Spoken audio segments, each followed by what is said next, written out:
Salut les gars, on se retrouve dans cette nouvelle vidéo pour parler du match qui a opposé Liverpool face au Real Madrid. Un match qui s'est soldé par une victoire de Liverpool à domicile. Sans plus tarder, on va parler un peu de la composition proposée par Xabi Alonso. Xabi Alonso a proposé une composition 4-1-4-1. Voilà. En défense, on avait Carreras, Hussein, Militao, Valverde. Au milieu, on avait Tchouaméni. En attaque, on avait Vinicius, Bellingham, Güler, Camavinga. Et en pointe, on avait Mbappé. Il était aligné comme 9. On peut commencer déjà à voir les notes des joueurs déjà. Lui qui a eu la plus bonne note ici, c'est Tchouaméni. Tchouaméni qui a eu la plus bonne note ici. Et le joueur qui a eu la plus pire note, je pense que c'est Hussein. Et ça, c'est mérité parce que Hussein aujourd'hui n'a rien fait dans le match. On va parler de tout ça au fur et à mesure qu'on avance dans la vidéo.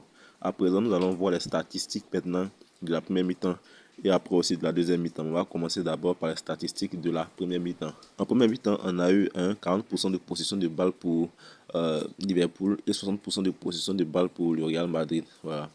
Liverpool a tiré 9 fois au but, ils ont cadré 4 tirs. Le Real Madrid a tiré 5 tirs, ils n'ont cadré que 2 tirs. Donc, bien vrai que le Real Madrid avait la possession, mais c'est Liverpool qui était un peu plus réaliste. C'est Liverpool qui en voulait plus dans le jeu. Voilà. Et on a eu une grosse occasion manquée de part et d'autre. Mais il faut savoir que la première mi-temps, c'était 0-0.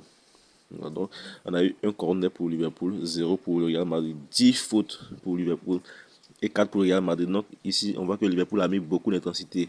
On a vu le match, c'était vraiment intensif. Il partait en compte, c'était rapide, ça partait sans à l'heure. C'était un bon match aussi. Bien vrai qu'il ne va regarder le match en direct, mais j'ai regardé la rediffusion parce qu'il était en train de suivre le match du Bayern. Étant un Bavarois, je ne peux pas rater le match du Bayern. C'est pour ça que la vidéo ne sort pas vite. Voilà, j'ai pris mon temps pour bien regarder la vidéo du Real Madrid. Ensuite, en deuxième mi-temps ici, on a vu quoi? On a eu 38% de possession de balle pour Liverpool contre 62% de possession de balle pour le Real Madrid. Donc ici, le Real Madrid a eu beaucoup de possession par rapport à la première mi-temps. Mais ils ont tiré 3 fois, ils ont tiré 3 fois plutôt, ils n'ont rien cadré. Ils ont tiré 3 tirs, 0 cadré. Ça, c'est dégueulasse, c'est mauvais. Et Liverpool a tiré 8 fois et 5 cadrés. Et puis, même que Liverpool n'avait pas la balle, il possédait souvent en compte.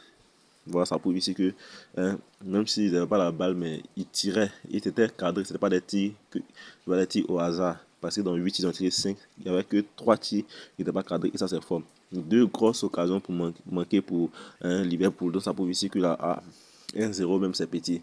Normalement, Liverpool devait faire pire. Il devait mal gagner ce match, mais on avait un grand Courtois. En tout cas, on va voir un peu, on va parler de tout cela, les meilleurs joueurs et les pires joueurs du côté du Real Madrid. En fait, le meilleur joueur pour moi, c'est Courtois. Courtois a bien joué. Sans lui, le match là serait terminé par 5-4 buts à 0 pour Liverpool. Voilà, sans lui, vraiment, c'était vraiment difficile. Il a fait des énormes arrêts. Voilà, il a beaucoup intervenu dans le jeu. Il a sauvé beaucoup la défense. Comme il l'a dit là, sans lui, le Real Madrid allait prendre de l'eau. Alors là, il allait prendre de l'eau. Il faut remercier Courtois pour ce qu'il a fait aujourd'hui. Parce que la défense n'était pas trop ça. Et comme l'a montré l'application, pour moi, je pense que le mauvais joueur de ce match-là, c'est Hussein. Parce que lui, aujourd'hui, c'était une flop, mais il n'a rien fait de bon dans le match. Voilà, Hussein, depuis bien longtemps, on attend, mais actuellement, il ne prouve pas. Il faisait rien de bon. Voilà, c'est vrai qu'il veut jouer propre, mais c'est pas bon. Voilà, parce que souvent, ça prend des risques. Et aujourd'hui, on a vu qu'il n'a rien fait dans le match. Voilà, tous ceux qui ont suivi le match ont vu que Hussein n'était pas bon aujourd'hui. Voilà. Bon, par rapport à Carreras, c'est bien vrai que il n'a pas été trop assez bon, mais moi je l'ai trouvé mieux par rapport à Hussein. Voilà, et il a fatigué Salah en première mi-temps. Donc moi aussi, je trouve que Carreras c'était un peu bon par rapport à Hussein. Voilà. Maintenant, ce qui concerne Mbappé, bon, il me hante. Pourquoi il dit qu'il me hante? Parce qu'il était fantomatique. Voilà, c'était un fantôme aujourd'hui, il ne l'a même pas vu dans le match, il n'a rien fait. Il ne sait même pas s'il a tiré un tir. Mbappé vraiment, était vraiment cloué, il ne pouvait rien. Konaté, vraiment, qui l'a pocket, comme on l'a dit, qui l'a mis dans la poche. Il n'a même pas vu Mbappé une seule fois dans ce match-là. Vraiment, Mbappé était transparent, fantomatique. Il y a aussi, comment il s'appelle, Vinicius qui a été cloué, voilà, par son élément là. Non, j'ai oublié son nom, vraiment, il l'a fatigué, Vinicius n'arrivait même pas à s'exprimer, il n'arrivait même pas à passer. Il s'est fait bloquer, il n'a pas pu s'exprimer. Et quand c'est comme ça, si Vinicius est bloqué, Mbappé est bloqué, qui peut faire la différence? Personne. Donc, en tout cas, le Liverpool a bien étudié le jeu là. Ils ont vraiment fatigué le Real Madrid. Le Real Madrid ne pouvait rien faire dans ce match. Voilà, clairement, le Real Madrid ne pouvait rien faire. Ils affichaient de belles ambitions, mais Voilà, il pouvait rien faire en fait parce que c'était vraiment verrouillé. Voilà, c'était vraiment verrouillé. Et Carreras, comme il a dit, Carreras, c'est un peu lui qui est un peu bon de la défense. Bien vrai qu'il n'était pas été trop bon, mais je pense que il a, il a, il a fatigué un peu ça là. Ouais, il a fatigué un peu ça là. Maintenant, pour moi, en ce qui concerne la première mi-temps et la deuxième mi-temps, je pense que la deuxième mi-temps était vraiment catastrophique. La première mi-temps, bien vrai que c'était pas aussi bonne que ça, mais la deuxième mi-temps, c'était catastrophique. Comme il a dit, on a vu dans les statistiques, zéro tir cadré. Donc ça prouve ici que c'était catastrophique.